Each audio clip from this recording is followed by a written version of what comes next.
of a different video today.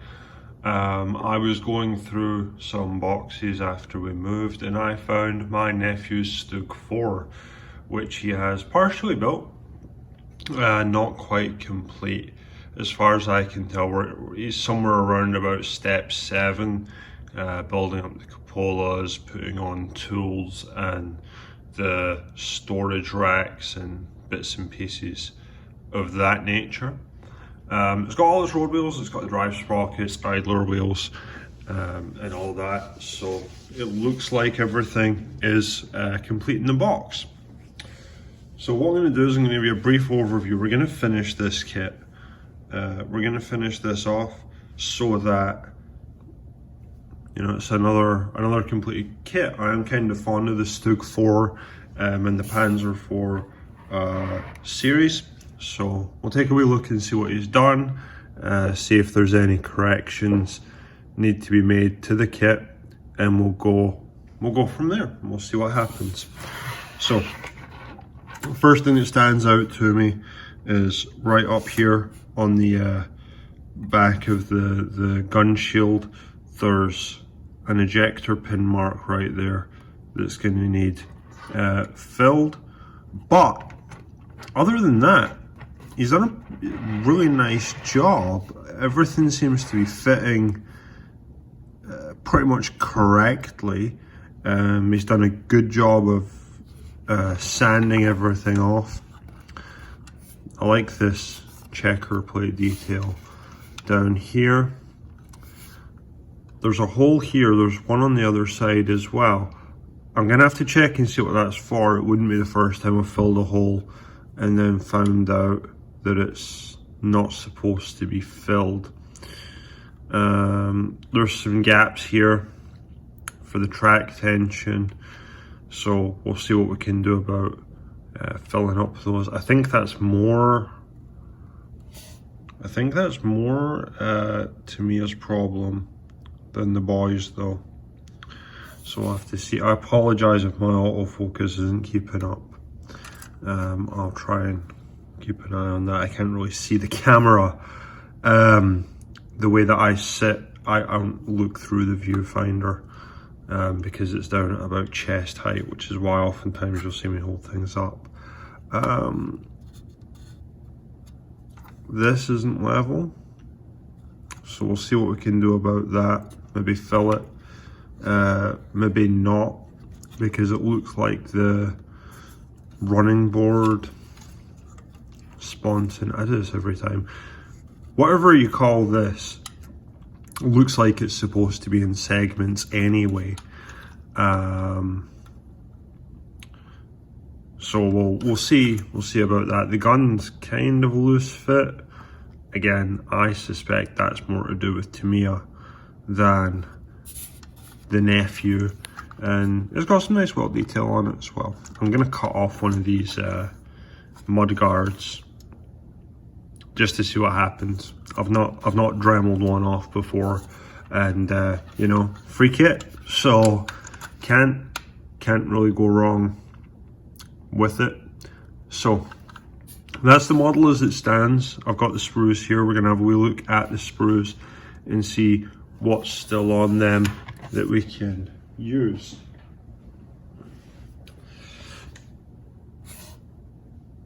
Focus you. Oh yeah, so we've got the shirts in. As you can probably expect, it's an older kit. It's a one-piece mold. Even Dragon do this on some of their Tigers. Fortunately, I've got a saw that'll cut those quite well. I'm gonna have some missing. I'm gonna have at least one of them. It's got no paint on it, it's just rust, to give the suggestion of a panel that's maybe been kept as spares, and it's just because of the weather, lack of care, what have you, it's not been painted, it's not been looked after. It does have that surface rust to it.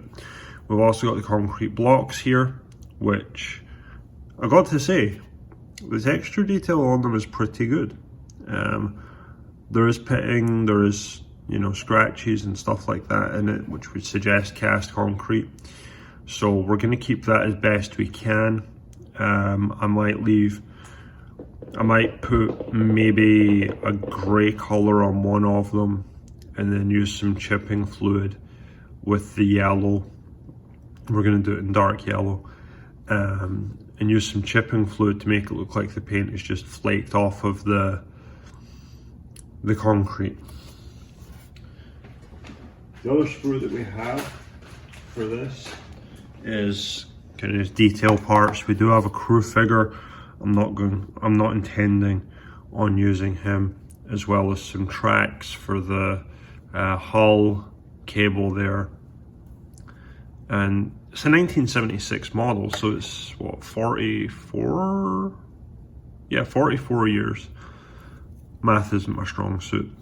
44 years old, but it stands up, you know. It's I think this kit retails at about $20 now, so you get what you pay for, which is, yeah, it's fine. I don't really mind. Rubber band tracks, kind of the staple of Tamiya. I'm going to staple these. I had a bad experience when I did my Tamiya T34. The track snapped, and then when I did a bulldog with my nephew before I got him this, and we melted clean through it. So I'm just going to staple it, probably leave the road wheels off, and then fit it out that way, just so that we can have an attractive looking set here, and then just hide the staple along the bottom.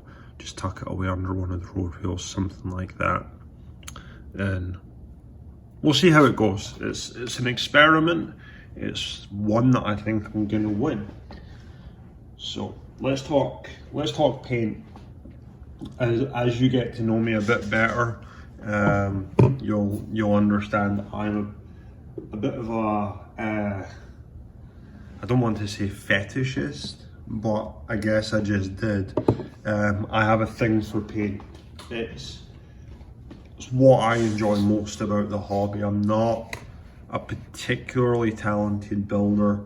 I am an adequate painter. So we'll start with thinner. The main thinner I'm going to be using is this. This is what I have in stock right now. Being in Korea, getting stuff is kind of difficult. Mr. Hobby seems to be pretty prevalent, and I've not really used his stuff, so I'm going to use this for just now. It's a brand new bottle, so it's what we've got. I also have the obligatory one-shot primer. This is straight black, so it should be okay for the most part. It's polyurethane based, so it should be nice and flexible, nice and resistant to me being dumb and things like that.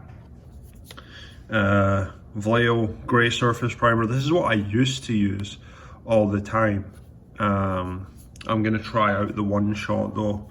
We've heard good things. We need to confirm or deny those claims that it's good.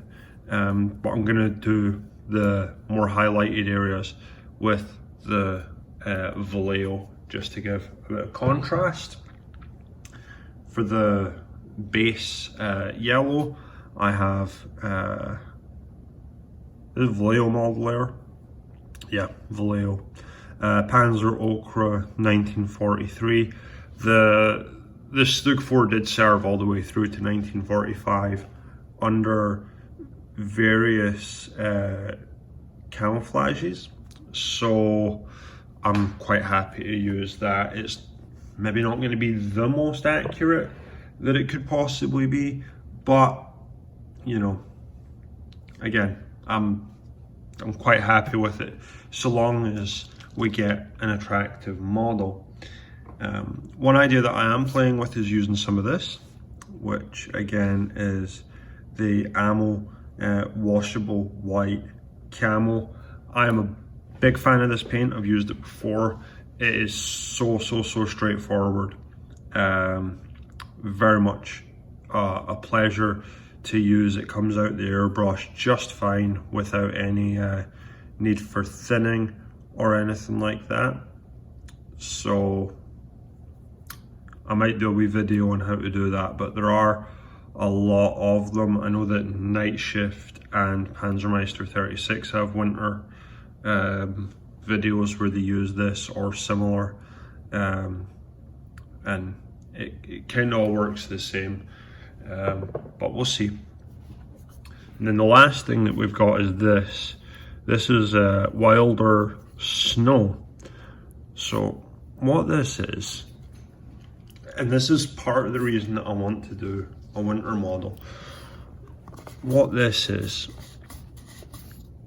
a paste almost. If you have a look down in there. And it's for modeling accumulations in the snow. So if there's snow packed up in the road wheels, in the detail there, if there's maybe areas on the sides that the crew haven't cleared off properly, it just gives that impression of some packed in snow and good stuff like that.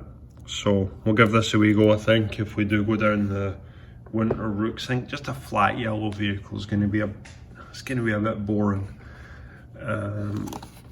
Two colours from AK. I've never used this. I bought it, I got it for Christmas 2018. So I've had it for over a year, but I did spend most of that year training and stuff like that. So I've not had a chance to crack it open, but it's AK. I use a lot of AK paints, I use a lot of ammo paints. I don't apologise for it. When I was getting into the hobby, they had a lot of good videos about how to do things. Or sorry, when I was getting back into the hobby, it's probably a better way of doing it, but they had a lot of good videos about how to do stuff. They're like, hey, this is our thing, this is how to use it. And they do little sets like this. So this should be decent for the tools, get them looking nice, have some solid detail. We've got the gunmetal, what was that? Wood grain and wood base. So we'll give that a play with and we'll see what happens. And then of course, if we're doing rusted shirts and plates, the side panels there, we're going to use the Rust Effect colours from AK. Again, love them. I've used these paints a good few times. I used them a lot on a model that I did for a friend, and it came out very, very well. So we're going to use these quite a bit because rust is something I enjoy, snow is something that I enjoy. So yeah, so that's a brief overview. What I'm going to do, I might make this a series and just kind of do a short video next week so we can talk about what I've done, where we're at, and then we will take it from there and then kind of compile everything together into a little playlist so you can see the full stages of where I've had this vehicle and right the way through to the final effect for you. So hope you've enjoyed yourselves. Hope you have a pleasant rest of your day wherever in the world you are, and hopefully see you again soon. Thank you. Bye bye.